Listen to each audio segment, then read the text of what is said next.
What's up, everyone? Moose here. We're going to give you a quick rundown of the gear we've got for the TCT. It's a little bit more than I normally carry, but we don't really expect to be able to resupply easily on this route. So I'm kind of carrying everything we need for first 500 miles. Outside of food, we'll be able to get food, but our regular socks, those kind of things. We'll have a resupply staged in Ninats Minda at the Armenia, Georgia border, mile 500 approximately, and then there'll be 500 miles remaining after that. So I'm carrying everything for the first 500 miles. So let's check out what we've got.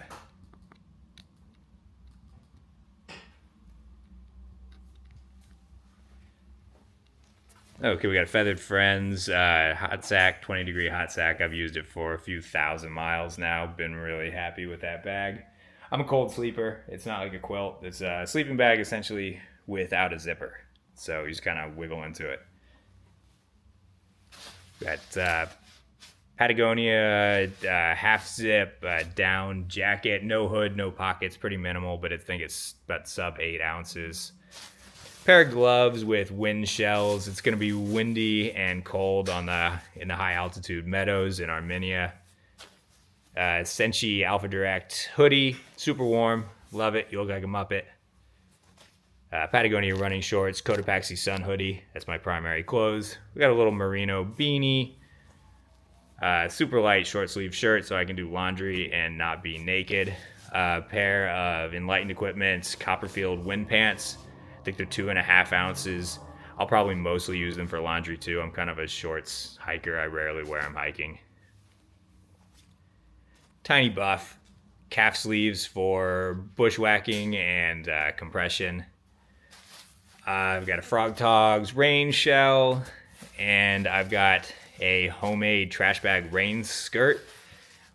Maybe I'll come to regret that decision. We'll find out. I've used it before, but we'll see. Silk leggings, like 3.5 ounces. This will probably be their last track. They're kind of coming apart. And socks. Got way more socks than I normally like to carry because these Injinji liners only make it about 250, 300 miles from me, and we've got to get 500 miles before I can get any more. So I got 2 pairs of those. 2 pairs of darn toughs. One will be on my feet all the time. The other one will be a backup pair or hopefully sleeping. I'll hike in them if I have to. We got a bandana here. Probably use that as a towel when we're showering in hostels and keep the sun off of my neck if it gets really burned. Let's see what we got here. We got a Vargo titanium 700 milliliter pot. It's got a gasket. It can hold extra water. It can cold soak food in a pinch. We've got hundreds of nights of use on this. Really like it. Sea to Summit anodized aluminum spork. A little tube here that I can use to hold like jelly or jam or honey. I think that could be fun, like if I can get that in a village or something. Debating on whether or not I'll take that. Thermarest Neo Air sleeping pad. Hopefully it doesn't pop too early. I've never made it through a hike without one developing a leak. Maybe this time will be different.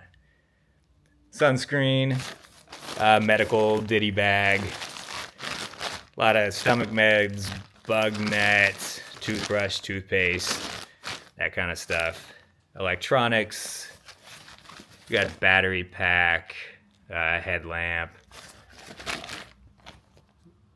This little adapter here that allows me to attach butane canisters to our hiking style canisters so I can refill them in towns because we will not be able to buy any new camping fuel while on the hike. Sawyer squeeze and the back flushing syringe, 4-liter Hydra Pack, water bladder, Bic lighter, phone, foam pad, Hyperlight fanny pack, mostly going to contain camera gear, maybe a few snacks. This is the interior for the Hyperlight Ultimate Pyramid Shelter. Bugs carries the outside, I carry the mesh and the Dyneema floor. And pack, we've got a Hyperlight Junction 3400, Black Diamond Alpine Carbon trekking poles. They got thousands of miles on them. All I've had to do is replace the tips on them a few times. And I think that sums it up. We'll see how it goes, guys.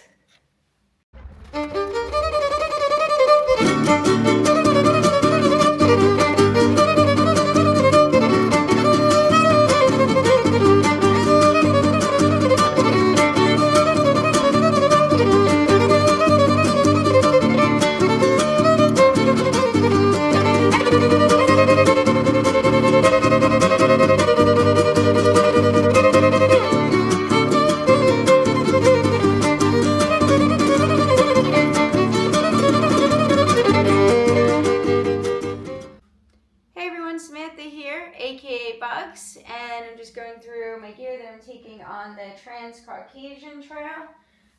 So I've got an umbrella because it's supposed to be stormy, REI down jacket and rain pants, Frog Talks top, Senshi, absolutely love it. It's a lot warmer than it looks. Some leggings, an extra pair of socks and underwear, buff, gloves, jacket, ear warmers. This is the outfit I'll wear. It's an outdoor research sun shirt and hoodie, Patagonia shorts. The shoes I'm taking are, I'm going to start with the 8s and the Ultras for the Lone Peak. And then my resupply box is going to have the 9s in them. These have the new Vibram soles, so I'm excited to see if they last longer. I need super feet because of my high arches. I've got Cascade Mountain Tech poles. They're really good, affordable options for trekking poles, and they've worked really well for me. And then I've got the lightened equipment, 20-degree down quilt. I can get down to about 0 in this because I'm such a warm sleeper. The Hyperlight Junction pack, I've been using this for the past 5-6 years and I've been really happy with it. Some miscellaneous water filters, toothbrush, K-tape, water bladder, toiletries, battery pack, bug lotion because I have terrible reactions to mosquitoes, then just some super glue and K-tape and bandages, the Hyperlight mountain gear tent. I carry the outer shell and Dawn brings the middle. Vargo titanium pot, that's a must for us. I think we've had this pot since 2019. It's really great and holds up. I've got a Sea to Summit pillow. I like the heavier version because it's a little softer on my face. And then the Thermarest Neo Air X-Lite mat. They are known to pop and get seam leaks, but got a repair kit, so really hoping that lasts. Let me know if you have any questions. Okay, so I hope that was helpful to anyone that was interested in what gear we're carrying on the Transcaucasian Trail. Sam's also posted a couple of videos too if you want to see what Bugs has in her pack. I think you can see that on TikTok and Facebook. But anyway, so we leave in 2 days now for Yerevan on a marshrutka, which is a shared taxi. They're pretty common in this part of the world. We've used them before in places like Kyrgyzstan. So we'll all jump in a van on Thursday morning and take about a 6-hour ride across the Georgia border into Armenia and arrive in Yerevan that afternoon. And from there, we'll start hiking a couple days later on the 20th after we take another marshrutka ride to the town of Megri on the Iranian border. From this point forward, we're not going to have access to our computer or maybe spotty cell coverage, so we'll try to do updates whenever possible. They could be far and few between. We're going to do our best to do what we can, get some blog posts, maybe a little bit of video, but it's all going to be done via cell phone, so we'll see how that goes. And if the quality's not great, I apologize now. But the hike will take us about 60 days. We anticipate being done in late July or early August, and we're pretty excited for the journey ahead. Thanks to everybody that's supported us and bought t-shirts, and just everybody for watching and showing any interest in what it is we're doing out here. So till next time, guys, thanks.